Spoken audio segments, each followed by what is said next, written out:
I'll be right with you.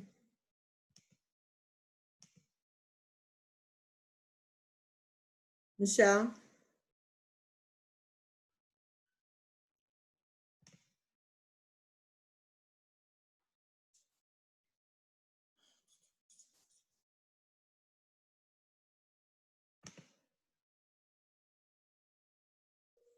Can you hear me now?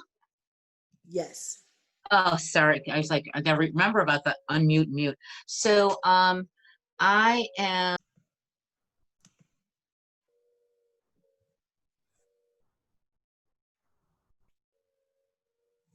Good evening, everyone. I'm VR Small. I am the founder and CEO for the Veteran Women's Enterprise Center. It's a national initiative that we've launched to help women veteran-owned businesses scale for success. If you'd like to know more about our organization, visit us at our website at veteranwomensec.org. That's veteranwomensec.org. I'd like to welcome you tonight to Trending Thursdays Tips. And tonight, we're having a timely conversation about the SBA final rule for WOSB and EDWOSB certification. So if you're looking to do business with the federal government, contracting, this is a session you need to be at. So I want to welcome everyone aboard. And I don't want to take up too much of your time, but let's just do a little bit of housekeeping. First, I want to wish everyone a happy holiday. We're at the end of the week. Thank you so much for joining us. Some of you could be preparing to travel and others are just preparing to relax. But we welcome you to tonight's session.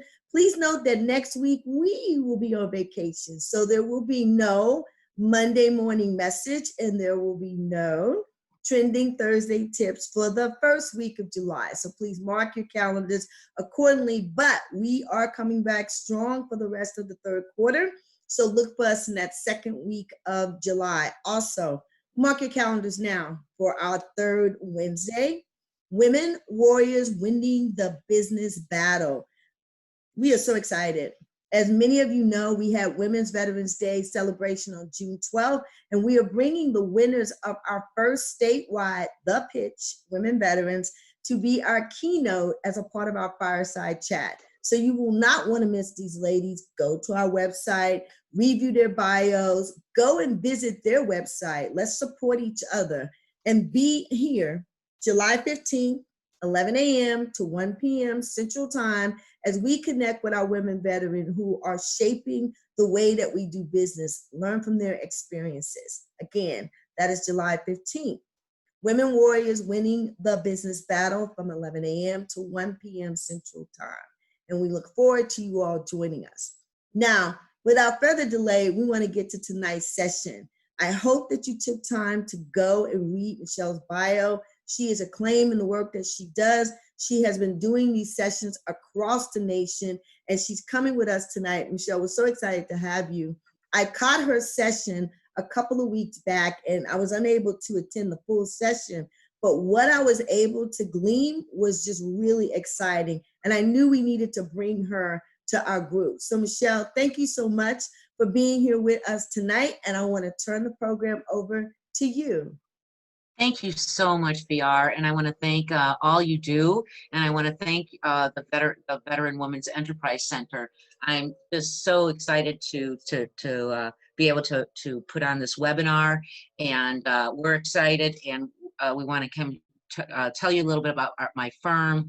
We're I'm a partner at McDonald Hopkins. It's a full-service law firm with 5 offices nationwide.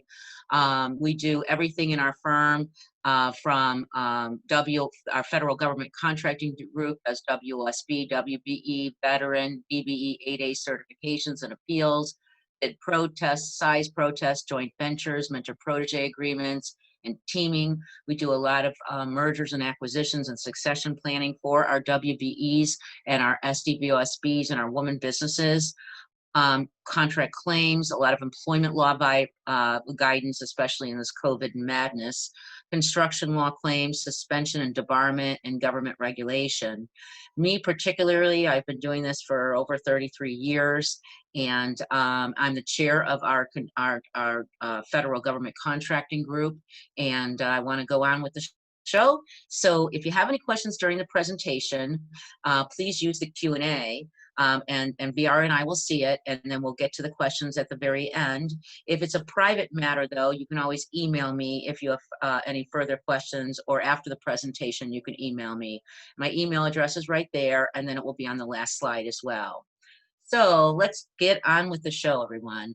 An overview of the Women-Owned Small Business Program. So I have been very active in this WOSB program since it got implemented many years ago, and it took a lot of iterations of the program to get where we are today. When they first opened the program up, it was very restrictive, and a lot of people really felt many problems with it. There was self-certification, which they just remedied. They only allowed, they wouldn't allow sole source contracts to women. They only allowed certain NAICS codes to be contracted out. So contracting officer were restricted in what they could actually solicit to women-owned small businesses.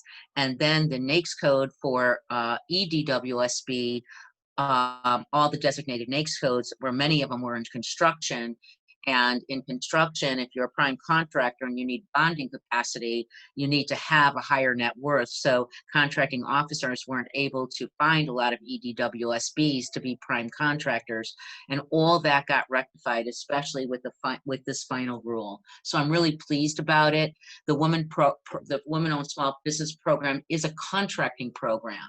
and it allows contracting officers to set aside contracts for eligible woman-owned or WOSB or economically disadvantaged women-owned EDWOSB.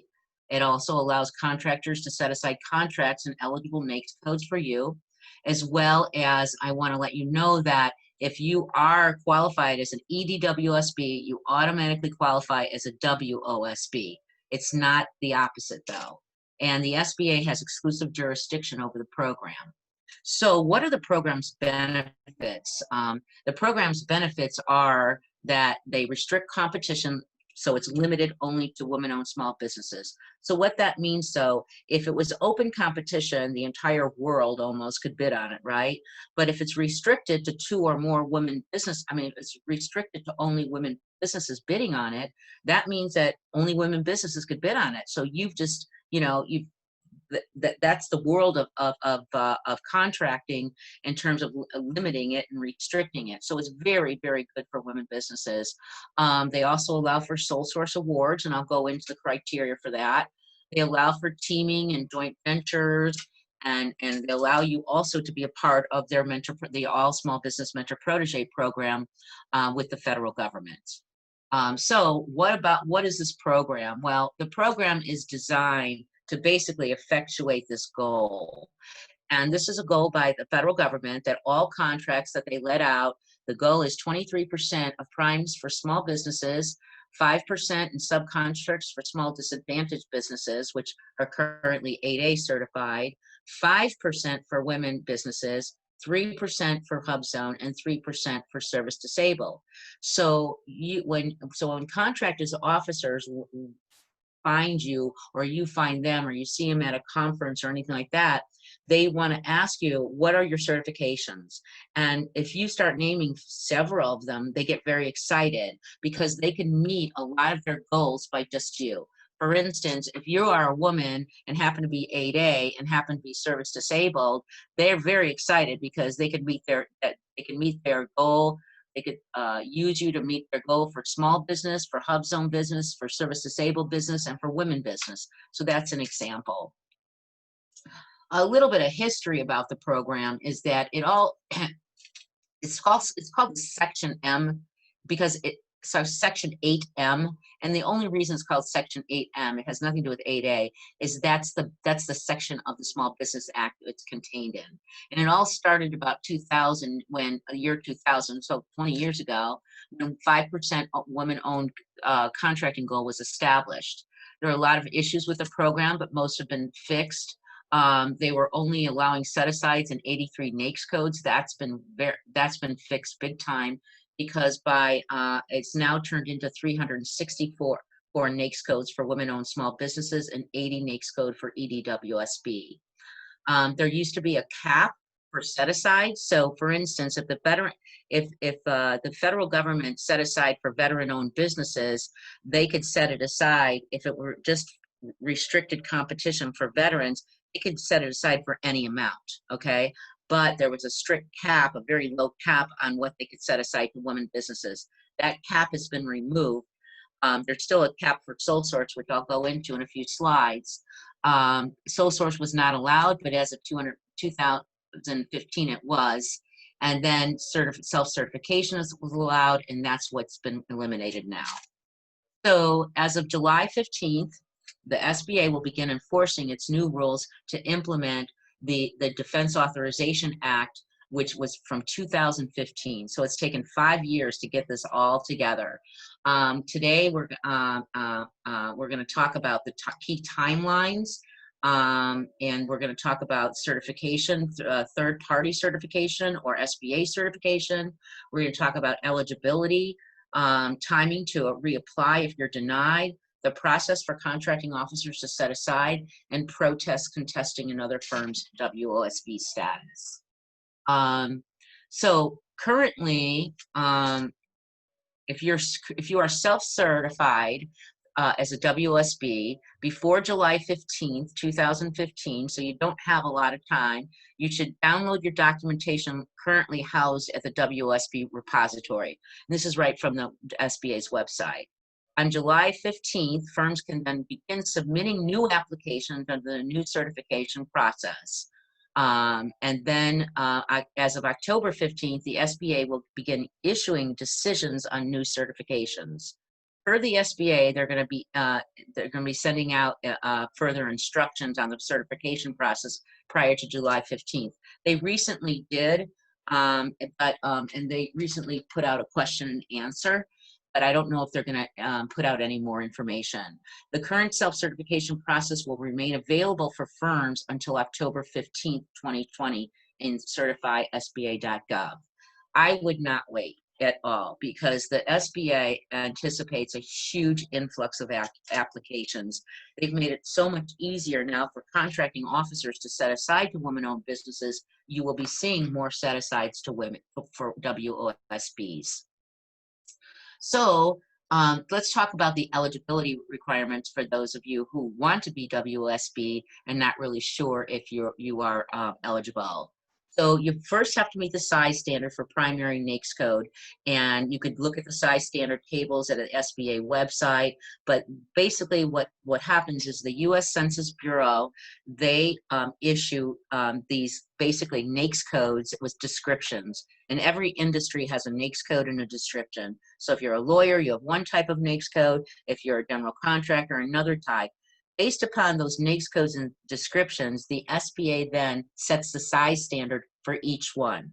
So for instance, if you're a general contractor and your size standard is 39.5 million, averaged now over 5 years. If you are a specialty trade contractor, it's 16.5 million. They have a different size standard for technology, a different size standard for if you're manufacturing, and that's an employee-based size standard. So you could be doing $1 billion a year, but if you're under, for instance, 500 employees or 100 employees, you'd still be considered a small business. Then you have to be 51% unconditionally and directly owned and controlled by women who are U.S. citizens. So in terms of unconditionally, what they mean is that there cannot be any restrictions on your ability to transfer your stock. So if tomorrow you decide you want to sell your business and there's a restriction because you might have a male shareholder involved, that could actually ruin your WOSB status. And I know a lot of you out there are veterans. So let's say you're in business with another veteran, but that veteran is a male. So that's where the rules differ, because if you're both veterans and two of you own the company, you guys could put your own restrictions on yourself. But for WOSB, that even though he's a veteran, he's a male, and you have to be, your ownership must be unconditional. So let's talk about the management. The woman, and this goes to control, but the woman must manage the day-to-day operations. She must make the long-term decision-making for the business, hold the highest officer position, and work at the business full-time during normal working hours. And those of you who are recently just started your business, there's no minimum time to be in business. You could still certify as a woman-owned small business. What are the other requirements for control? Well, they said the SBA, under the regulations, they say that women or women owners must have managerial experience to the extent and complexity needed to run the concern. So here's an example. Since I'm a lawyer, I work for a larger law firm, but if I decided that I want to have my own law firm, I can open up my own law firm. I become a corporation, for instance, and I own 100% of the stock, and so I could get certified in my NAICS code for a legal business. Okay. However, if I happen to buy a structural engineering firm and I know nothing about structural engineering, even though under corporate law, I might own 100% of that company, I couldn't get certified as a WBE or a WSOSB because I don't have any experience. I do not have the managerial experience to control the firm. So in that situation, I could not walk up to any one of my employees and say, hey, those structural calculations are wrong and we're going to get sued. So, you have to change them. That's an example of how they want you to have experience in the NAICS code or the industry for which you're applying. Now, what about male involvement in the firm? What they say, let me see if I have a slide on that. What the SBA says is that men or other entities may be involved in the management of the concern. However, no males or other entity may exercise actual control or have the power to control the concern. So what if the man possesses the required license and has an equity interest in the firm? So now your partner is a male and he owns 49% of the firm. Well, what the SBA says that if a man possesses the required license and has an equity interest in the concern, the woman does not need to necessarily possess the required license as long as she can demonstrate that the knowledge and the ultimate supervisory control she has over that person with a license. So in other words, she could fire that person that had the license. However, if a man possessed the required license, I'm sorry, I misspoke. The question is that not if the man is an owner of the firm. If the man is a required license and he just has to be an employee of the firm, that's okay. However, they say if a man possesses a required license and has an equity stake or ownership in the firm, he may be found to be the only one that controls the firm. So just take that note, and you should seek legal counsel if you have any of those type of issues. And now, what is really important too under the eligibility is affiliation. And we don't have enough time today to get into affiliation, but the SBA affiliation rules come into play. And with the affiliation rules, it could do two things to hurt you if you're affiliated with other companies. One thing could happen is that they can actually say, due to your affiliation with this another firm, we don't deem that you're eligible to be woman-owned small business.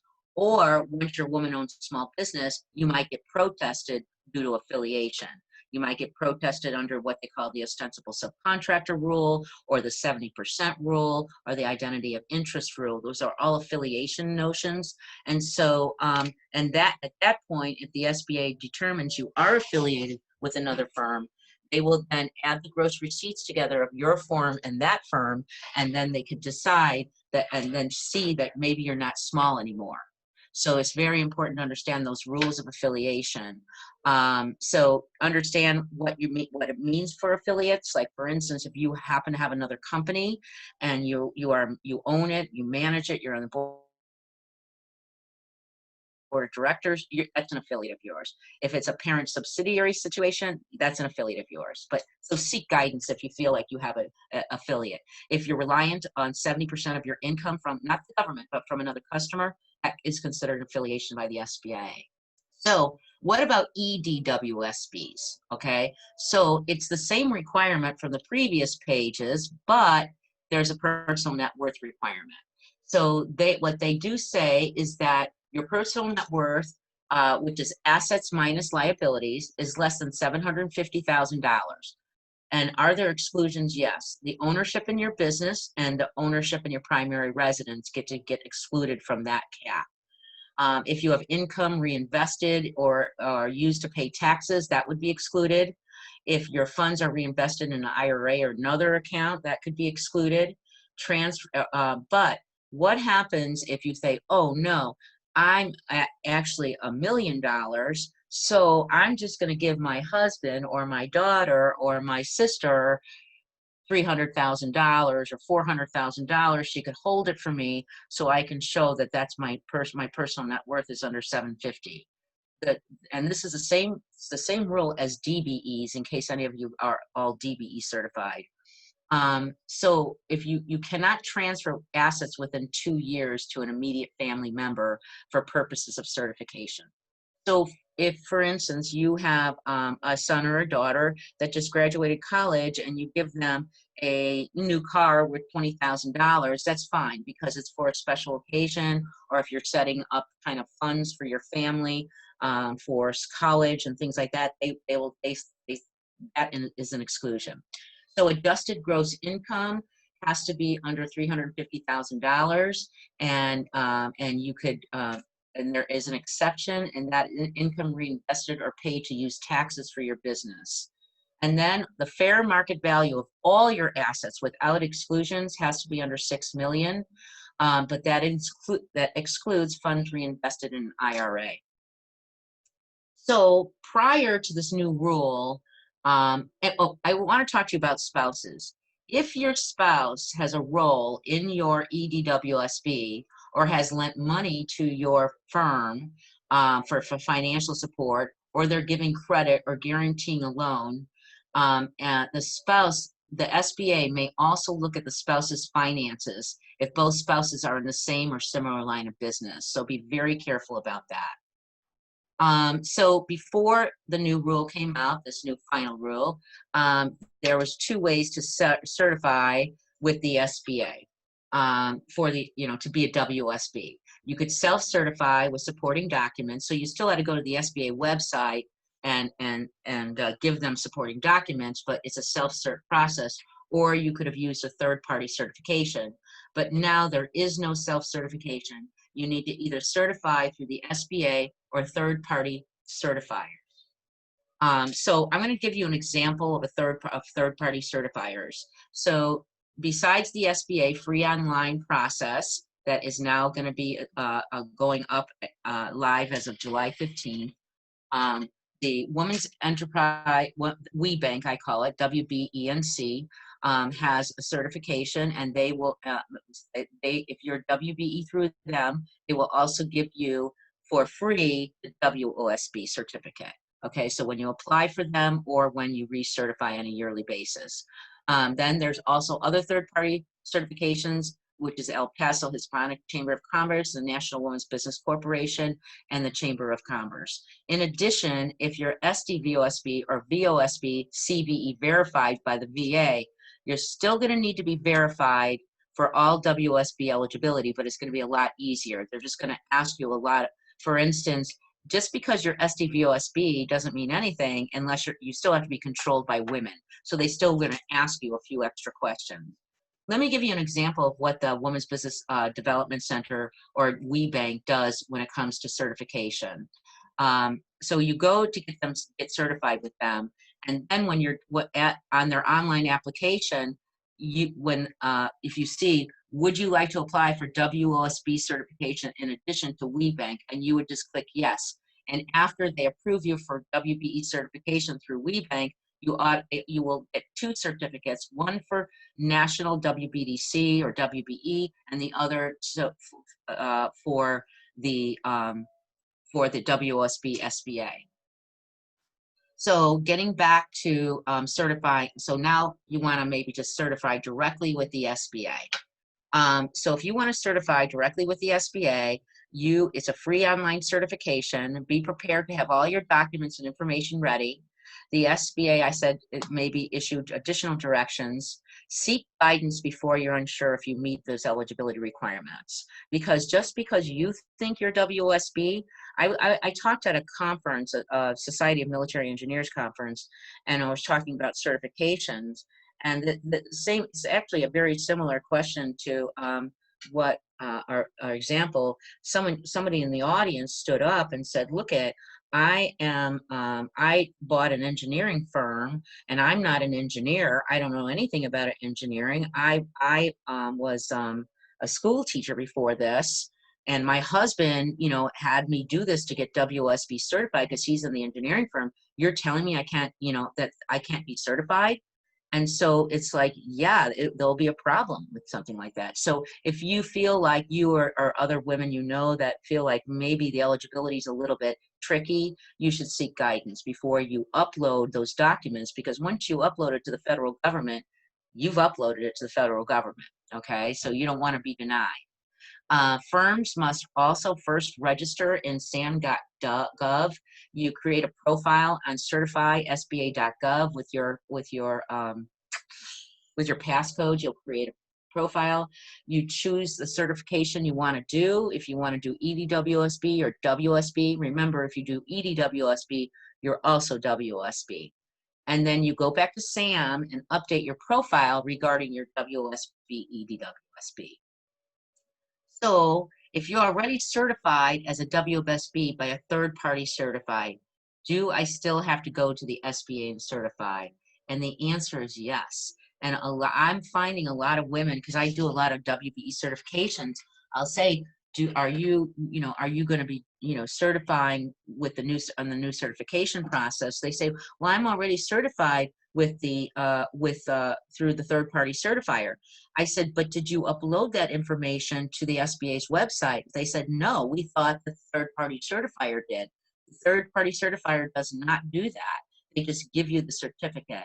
And here's an example. Today, I was on, and she was so kind, she might be on the line. She said, oh no, I'm gonna take a screenshot for you, Michelle, and you could use it in your presentation. So I just made these slides today.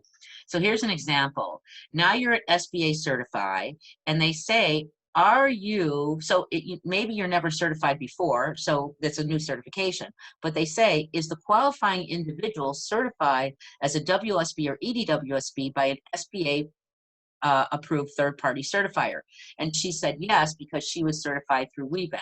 So once she said yes, they told her to upload her certificate from WeBank, which she did. And then they do ask you for a few other questions and a few other things to upload, not that many, because you've already been approved by a third-party certifier. And then after that, I was on the phone with her. It took her like 5 minutes or less. And then I said, I'm not going to put that on the screen. She said, no, you could put my name on the screen. So her name, she's very nice. Her name is Melissa from Redbird Logistics. And by the way, she is from Texas, ladies and gentlemen. So moving on, active registration in SAM. What you're going to have, you have to have an active registration, but your documents that you're going to need for certification is the proof of U.S. citizenship. Now, why, if you're verified as a veteran, not a lot of people know this, but if you're a hub zone, you own a hub zone firm, it has to be owned by U.S. citizens. If you're a WOSB, it has to be owned by U.S. citizens, okay? If you're a veteran-owned firm, it doesn't need to be owned by U.S. citizens. You just need to be a veteran, and you need to be, if you want to be SDVOSB, then you have to be a disabled veteran. So that's why they need your proof of citizenship to make sure you're U.S. Okay, now resume, they say it's optional. I recommend your resume and have someone look at it for, elements of control and things like that, because it gives them an idea of who you are. Otherwise, they don't have a clue. It kind of gives them, oh, I see who they are. And I see, by the way, they've been in the technology business for the last 10 years. So, that's why I would recommend it. They want to have all joint venture agreements, and then your corporate documents. And your corporate documents can be, a lot. It's your articles of a corporation or articles of an organization. It's your operating agreement. There might be buy-sell agreements if you have shareholder agreements and other type of agreements. So understand that certification is not perpetual. And so if for all WOSBs and EDWOSB, whether certified directly by the SBA or third parties, will be required to attest to the SBA annually on certifysba.gov. So on your certification date, you should probably put it in your calendars that you need to recertify by your year anniversary in order for you to remain eligible in the program. And then there's a full examination every 3 years. So for instance, like WeBank, that third-party certifier, they certify every 3 years, and so they would issue you a new certification. And then you'll also need to update your certification information through sam.gov once a year. So what if you're WOSB, or do you have any ongoing obligations of certification? And the answer is yes. If there's any material changes that could affect your eligibility, you must notify the SBA within 30 days of any such change. And what does the SBA deem as material changes? Well, material can be any change of ownership. So let's say you bought your partner out. So you think, well, so what? I was 80%, now my partner was 20%, now I'm 100%. That's not material. Well, it is to them. Any change of ownership is material. If there's a change of business structure, if you go from an LLC to a corporation or an S Corp, or you've restructured the management, that is enough to have to provide the note information on the change. And you should also seek counsel to do that, because You need to provide the SBA with the right information so you could have continued eligibility, and that's the key thing. So I do letters for and asking the SBA or the WBDC or WeBank for continued eligibility when there's a change. And now maybe there's a change because you now have found a new partner and you're going to give them 20% of your firm. That's also a change. The change must be in writing. It must be uploaded to the concern's profile with the SBA. Failure to notify the SBA of any of these material changes could result in a decertification or removal from SAM and their database. In addition, the SBA is reserving the right to seek penalties against you for not notifying them. Because if you, for instance, and the reason why is if there was a material change and that happened 6 months ago and you now only own 40% of the firm, but you still possess a WOSB certification, then they deem that as fraud. Even though you still hold the certification, you're no longer eligible to hold the certification. So that's why they want the option for imposition of penalties. So there's also something called a presumption of loss, and that means that if you were awarded a bid and you did the work, even though you did all the work, let's say it's $1 million worth of work, and the government finds out that you were not a legitimate WOSB or EDWOSB, the loss that you would potentially have to pay the government is the whole $1 million. That's what they mean by the presumption of loss based upon the total amount expended on a contract. So that's pretty scary stuff, I know, but you need to know about that. So what about other penalties? If there's a misrepresentation of it as a WOSB, they could suspend or debar you. These are their words. They can impose civil penalties, which are severe under the False Claims Act, or criminal penalties, which are severe criminal penalties for knowingly misrepresenting EDWOSB and WOSB status of a concern in connection with contracting. So let's talk about the program itself. Now you're SBA, WOSB certified, and what are the opportunities? And that's the good part about it. So first I want to talk about the different set-asides so you kind of get an idea in your mind and who could get what. So now this screen used to look different several years ago, but now 8A, woman-owned, EDWOSB, HubZone, SDVOSB can get sole source award, and small business sole source award can get sole source awards. Set aside, meaning restricted competition, it's all of you, all the categories, and then there's bid preference there's a preference under the Veterans First program where all veterans take contracts first, and that's why if you are a veteran, you want to do VA work, you have to be CBE verified. Going to move on, and here's an example of the differences in NAICS codes. So these are the EDWOSB NAICS codes right now, okay? So so what happened is that the contracting officer wants to graphic design services. They're going to post this as a 541431 NAICS code on the solicitation, and then they're going to post this for EDWOSBs. So no, if you're just WOSB and you're not EDWOSB, you cannot apply you cannot put in a bid proposal, all right? However, if we move on to WOSB examples, and if I did all of them, there would be about 20 screens. So, but industrial building construction, poured concrete, all the construction NAICS code used to be in EDWOSB, they're now in WOSB. WOSB, other types of are freight truckers, payroll services, architecture services, computer services, environmental consulting and services, testing laboratories, just a whole slew of them, landscaping services. So if you go to WWSBA Gov WOSB, you'll see all the different NAICS code for which contracting officers can go ahead and set aside to you and to your business, your type of business. Now, if there's over 300 and something NAICS code, more likely than not, your industry is in here.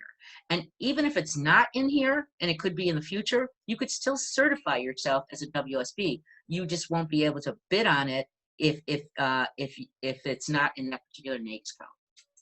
So moving on. Now, how did contracting officers set aside for the woman-owned small business program?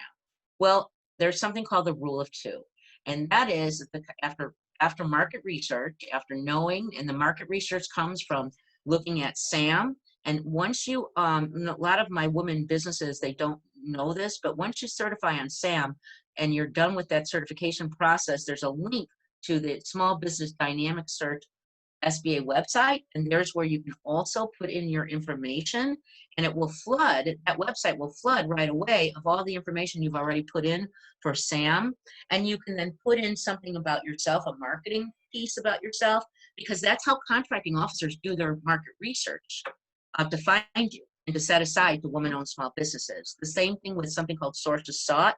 If you see that on the FBO, but now beta SAM, for opportunities, if their contracting officers are saying, here's a source of sought for women-owned small businesses, respond to it, because if 2 or more small businesses, women businesses respond to it, the contracting officer can set it aside to women-owned small business or EDWOSBs. And so the rule of two is that the contracting officer, if they have a reasonable expectation that 2 or more businesses can present an offer at a fair and reasonable price, they could set it aside to excuse me, to women-owned small business or EDWOSBs. But what about sole source? There's a difference now. So sole source is just to you, right? The contracting officer likes you, they've worked with you before, and they just want to sole source a contract to you. No competition, you're just negotiating scope and price. Well, in that situation, a contracting officer is allowed to sole source to you if they believe that there's no expectation that 2 or more EDWOSBs would submit offers. They can also do it in certain circumstances when there's like a FEMA emergency, you know, some kind of an emergency.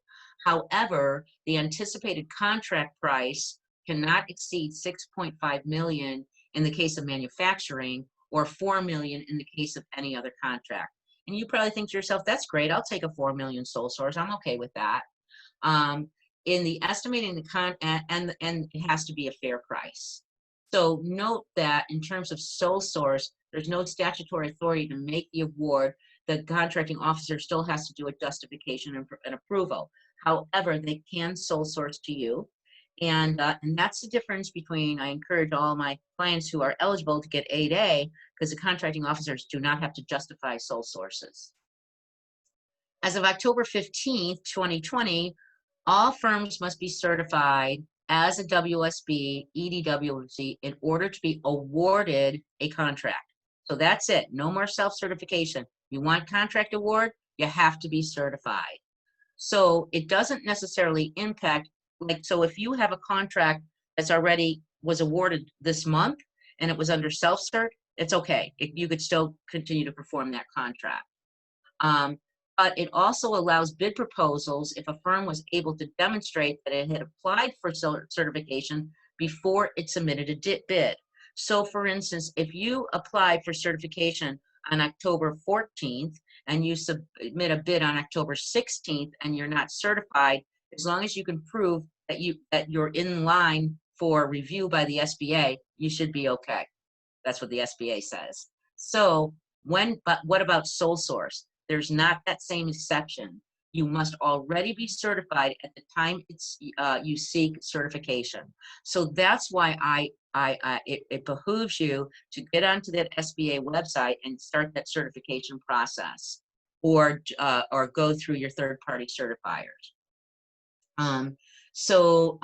Even though in both situations you have to be certified before the award, on sole source, it's a given. You can't tell, well, I'm in line for certification with the SBA. No, you have to be certified. So now, if you are if you are going after a contract as a WOSB, EDWOSB, veteran, 8A, hub zone, every single category has the same requirement. So the government says, if we're going to award a prime contract to you, we want you to be doing the work. We don't want you simply passing it through to anybody else. So they have something called the limitations of subcontracting. It was different language up till 2016, I believe, and then it changed. And it's a little bit tricky, but this is what it says. it says that if you're going to be awarded a WOSB contract, et cetera, you have to agree that in the case for services, no more than 50% of the amount paid by the government to the prime, meaning you, may be paid to firms at any tier that are not similarly situated. Oh my gosh, what does that mean? So it's very much like the old rule. The old rule said that that you cannot subcontract more than 50% of the work. And a lot of contracting officers still look at that as the old rule because this new rule is a little bit, you know, odd, right? A lot of people think it's odd. So what do they mean by similarly situated? And I think I'll give you an example in a few minutes. But similarly situated, that if you're, let's say you're a technology company and you have to perform 50% of the work, okay? And you don't have the capacity to do that, or the capability maybe. You can find another WOSB, subcontract 10% of the work to her, and then subcontract another 50% to somebody else, and that's fine, because that other firm, WOSB, is helping you meet that limitation of subcontracting. And by this way, it's the same thing for veteran-owned firms too. If you're a veteran-owned firm, you're going for veteran-owned bids, you can find another veteran firm to help you, and that's to help you meet that limitation of subcontracting. When I say another, if it's a WOSB set aside, another WOSB, that's what they mean by similarly situated entity. It's another WOSB. If you happen to be in construction, it's 85% of the work. So that means you have to self-perform at least 15% of the work, or find another similarly situated WOSB to help you to meet that limitation. Especially free trade, 75% of the work.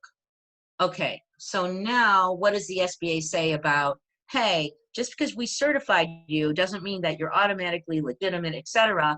We reserve the right to make eligibility examinations. And so an eligibility examination is the formal process which the SBA verifies and monitors the accuracy of any certification or any information provided as part of the certification process or connection with a WOSB contracting.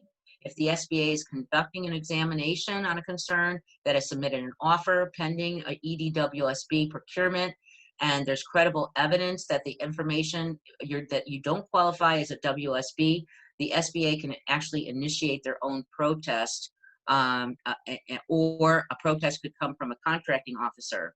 And any WOSB found to be non-compliant must remove their designation from SAM. Now, protesting as a status of a concern. So when there's a sole source award, the SBA can always protest your status as a WOSB, the contracting officer. If it's a restrictor or competition, a contracting officer can protest your status as WOSB. Then if the contracting officer gives a protest to the SBA can also initiate a protest themselves, or an interested party. That means that if you were another bidder on the job and you believe this WOSB is not legitimate, or there's something wrong, they have an affiliation or something like that, you can actually do a protest yourself through the SBA. You need to, I would suggest you seek some guidance before you do it, because you want to win the protest, but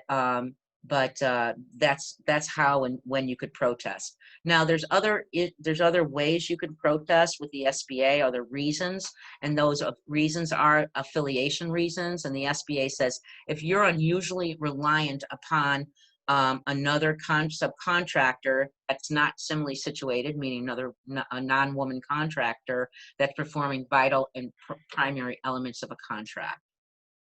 So I don't know where we are. I don't know if I talk fast or slow and how many questions we have. I think we have 15 minutes. Yeah, you're doing good, Michelle. Thank you so much. It's a lot of information, but we do have a couple of questions here. So, okay. You know what? Before we do that, I've got some questions beforehand. Some people emailed me questions, so I put them on the screen for everybody to review. So there's just a few that I put up. And that is, can a WOSB be faced with both a size protest and a status protest at the same time? And the answer is yes. They're two different protests, but someone could actually protest your size and your status. And you know, I've done that before with veterans, and I defend a lot of my clients' protests, and we've beat the size and status protests. So it's not the end of the world if you're protested. Here's another common mistakes in EDWOSB: filling out that application and filling out the personal net worth statement. And that, oh, I'm sorry, those mistakes are for instance, loans from your, not notifying them on the paperwork that there are loans from you to the company or loans from the company to you, not including your primary residence altogether, not including other real estate owned by you. Let me see some other ones. Not including other companies owned by you, and not including your assets held in trust. So we found that that's common mistakes women make. And those are the same things. This is all SBA regulations for 8A and SDVOSB, not SDVOSB because there is no personal net worth cap on that. Other questions I get are, can I do a joint venture with a large business? The answer is no, unless the large business is your mentor. So once you're in approved mentor protege program, and if VR wants me to, I could do a session for you all on the mentor protege program and joint venture and teaming. But once you're in an approved mentor protege program, they allow you to joint venture on any small business set aside. I'm sorry, they allow you to joint venture with your large business partner on any small business set aside for which you're eligible. So if you're a veteran, if you're a woman and you're a small business, you and your mentor can go after a project as a joint venture for those categories. Can I joint venture? Let's say I'm a WOSB. Can I joint venture with another SDVOSB or another small business? The answer is absolutely yes. But if you want to go after a woman-owned small business set aside, it's going to have to be owned, that joint venture, by 51% you as a woman business, okay? So if the veteran, if you want to do a veteran-owned joint venture for a veteran set aside, you could always joint venture with another veteran-owned small business. And then it doesn't, you could even do a 50-50 because it's a veteran set aside. But if it's woman set aside, it's got to be 51%.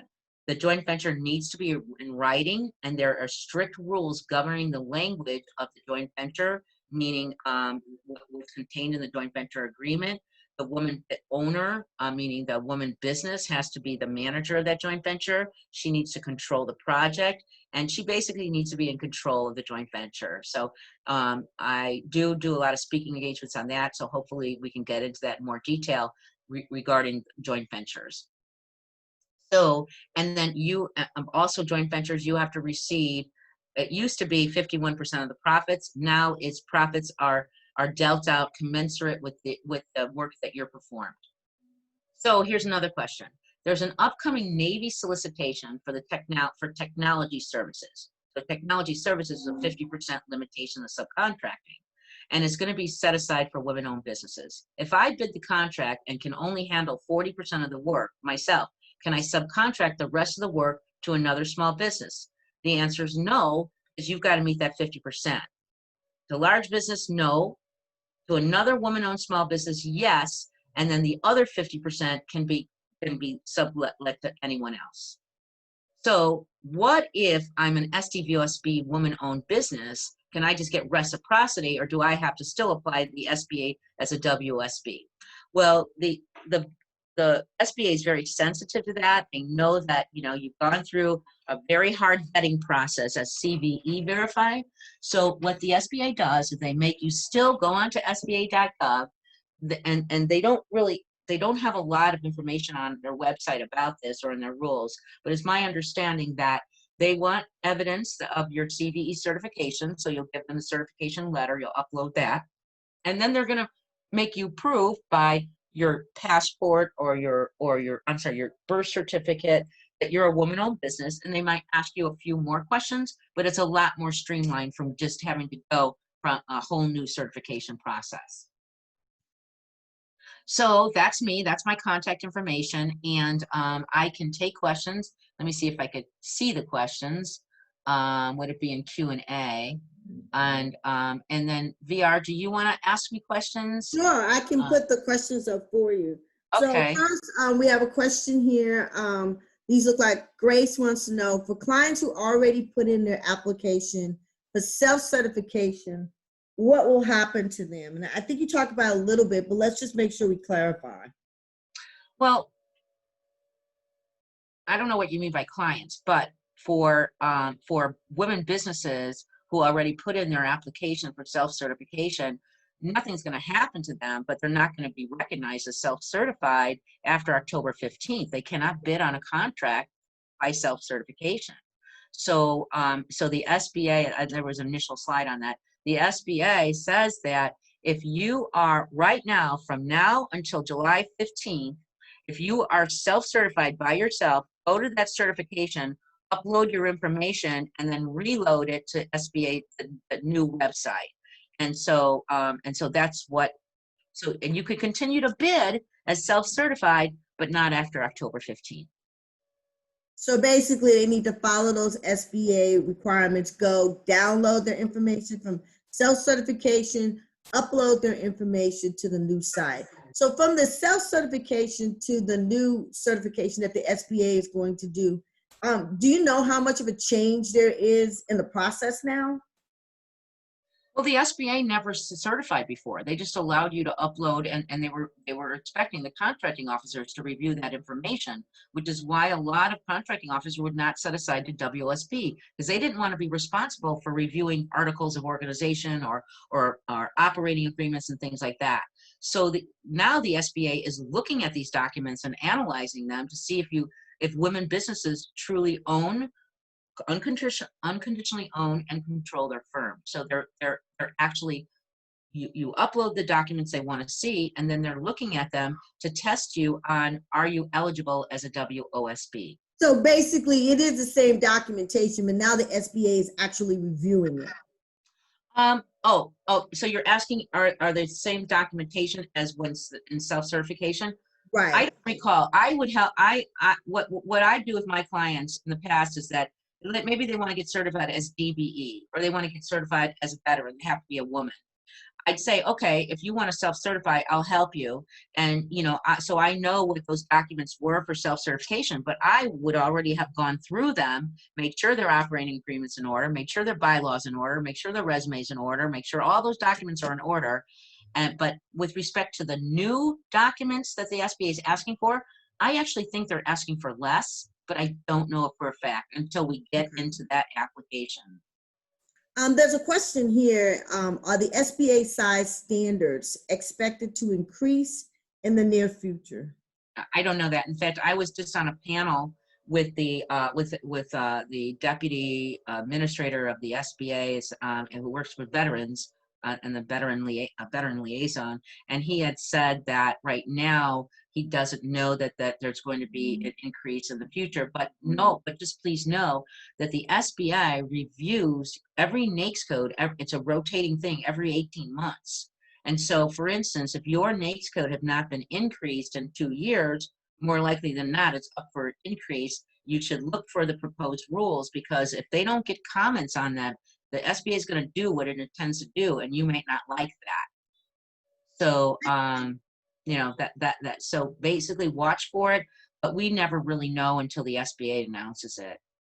I did want to get clarification, because we have a number of particularly female veterans who are married to veterans, and so they kind of have a joint company. How does that joint company affect them? I know you said for the WOSB, it needs to be 51%, but for the veteran-owned businesses, if they're collaborating, is that a 50-50, or does someone need to be 51%? It could be 50-50.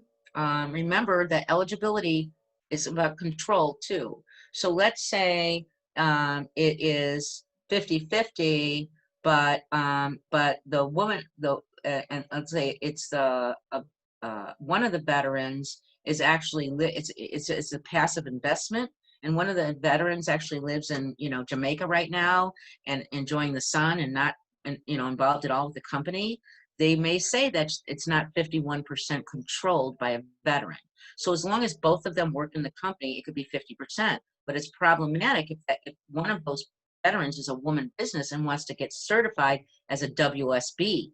So then you've got to work with someone who knows what they're doing to convert that veteran-owned to also be a WSB. And once you do, you would also notify the VA that you've made a change. So for instance, let's say it's your husband and wife are both veterans, service disabled veterans, and they both own, it's owned 60-40, okay?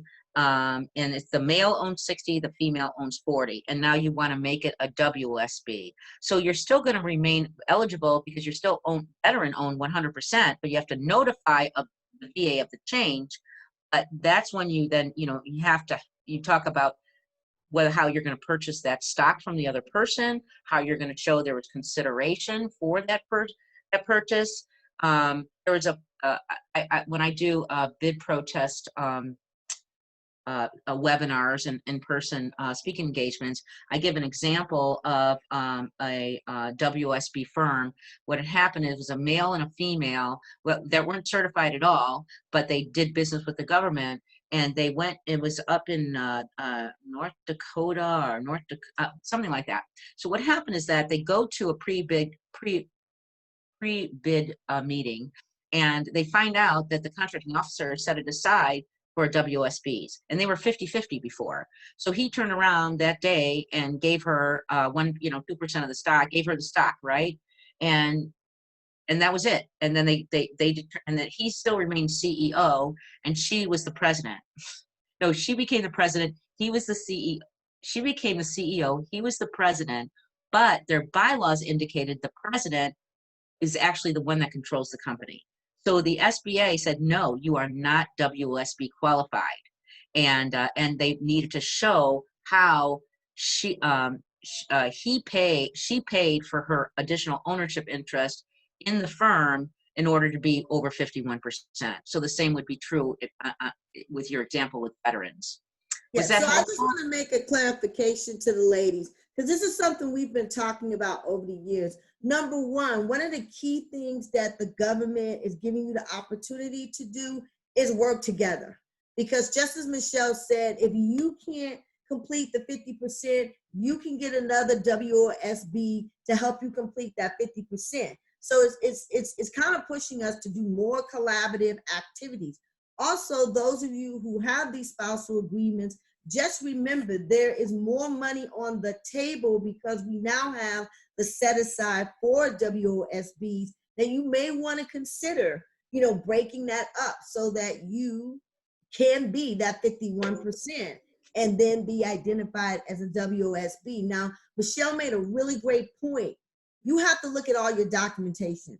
It's not just enough to change a name or change a title, because if your documentation says something different and they begin looking at it, that could blow all of that out the water, and then you just kind of wasted your time. So make sure that if you're going to make the change, as Michelle said, that you consult, someone legal or someone in business to make sure all of your paperwork reflects your change. But this is now going to be a great opportunity. Someone asked about self-certified and SAM. I would recommend, and Michelle, you let me know if you agree, I wouldn't be thinking about self-certified right now. I would be trying to move to that next level, to get that self-certified information download, to get it moved over to the other category for certification. So all your ducks are in a row by October 15th, and you don't have any problems either continuing contracts or bidding on new contracts. What would you say, Michelle? I totally agree with that. I mean, if you're currently certified and have a contract or planning bidding before July 15th, go ahead and do it. But they're telling you that if you're self-certified, you got to start moving before July 15th. And if you go to the SBA website for Women-Owned Small Business Program, it's the first page, and they tell you, these are the timelines to do what you need to do. And they tell you the websites to use, etc. It's pretty clear there. They don't give you a ton of information, but they do tell you the timelines and what to do. Okay, and then I just want to do another final reminder that those of you who are Women Business Council certified, remember that that is not the inroad for you. Our Women Business Council certified does allow you to check the box and say you want to be WOSB certified, but then you must remember you must take your documentations over to the SBA website, load up all that information, and make sure that you're registered with them. So many of you are WBE already certified, make sure that you make that transition, and also make sure it's not time for you to renew, that everything is in place and that you're not up for renewal, so you have all your documents in place. This is a great time for us as women to be able to take care of these, take advantage of these opportunities and get to the table. So you want to make sure you have all your ducks in a row, and there's no excuse for you to not be taking advantages of the opportunities that the federal government is making. There was one thing that you said, Michelle, I was a little unclear of, and that's when you were making the references to revenues. Are you saying the business has to be doing that level of revenues, or they can't be doing more than that level of revenues? That's a good question. No, it's a size cap. So that's the cap. So for instance, if you're a general contractor, the size cap is 39.5 million. If I'm doing 45 million over 5 years, and that's the average gross receipts over 5 years, then I exceeded the cap, and I'm not considered a small business. So in order to be certified as a woman-owned small business, the first test is are you a small business? Okay, and that's another good point. Average revenues over 5 years. For those of you who are busting out and saying, hey, I want to do more, make sure you realize that this is going to be an average revenue and not so much what you made that year or 1 year, but say you had 2 good years, but then you had 3 bad years. They're going to be looking at those average revenues as to whether or not you can get to the table. So I heard that, and I just wanted to make sure we were clear. And VR, I want to also explain something to you. That was a change. The 5-year was a change. There was an implementation by Congress that is going to go 5 years. But the SBA put out their final rule back in, I believe, October, November, and then they said it's effective as of January 6th this year. Now, Okay. before then, it was 3 years. But the SBA is allowing you some time. I believe it's 1 or 2 years. I just forgot. So you could pick if you want to be average over 3 years or averaged over 5 years. Okay. I don't know if how SAM does that, because SAM, all you do is put in your gross receipts, and I don't know, you might now have an option to say 3 years or 5 years. They also might do that when you apply for the SBA on SBA.certify. So it used to always just be, forever it was 3 years, but now it's 5 years, but you can actually opt for the 3 years right now. While this is a kind of a to help you transition in or out, basically to help you stay small, because you might be small under 5 years, or you might be small under 3 years, but not 5 years. If you had a really, you know what I mean? It really depends on what your revenue looked like, and some great jobs you may have had 5 years ago or now. And so for those of you who are certified, just remember we do have our copy and contract certification program. We're partnering right now with the Women Business Enterprise, or the Women's Business Council here in Dallas. So if you still need to get certified as woman-owned, now is the time to get to the table. To find out more about that program, send us an email at info@womenveteransec.org. Make sure your subject is copy and contract certification. We will get back to you. That is a interview process. It's not an automatic, it's an application, but we will help you pay for your certification, then work with you toward getting contracts. And now is the time to be getting to that table. So another thing Michelle said that everyone should just remember, the more certifications, the more boxes the federal government can check. So if you can get another certification up under your belt, that's a plus for you. So if you're veteran owned and you're woman owned and you're disabled and you're in that, you can get that HUD zone qualification. You want to get all of your certifications under your belt, because that just becomes an additional plus for the provider. They can check that box and you become of more value to them. Did I get that correct, Michelle? You did, of course, you did. I thought you said a part of it I did. All right, I want to respect everybody's of course you did. time. We are at 7:35. I don't see any. I see one more question here, looks like. No, someone's saying thank you, Michelle. So that's awesome. If there are no more questions, I want to thank you, Michelle. This was awesome. I am going to bring you back. We're going to talk about those other topics you said you would be able to go over with the ladies. And we're going to make sure we make this timely so they can get everything they need to be on point by October 15th. So I want to thank you again. Thank everyone for joining us tonight. Have an amazingly safe and healthy 4th of July weekend. That's the end of our program. Thank you so much. Oh, you're welcome. Have a good night, everyone. Good night.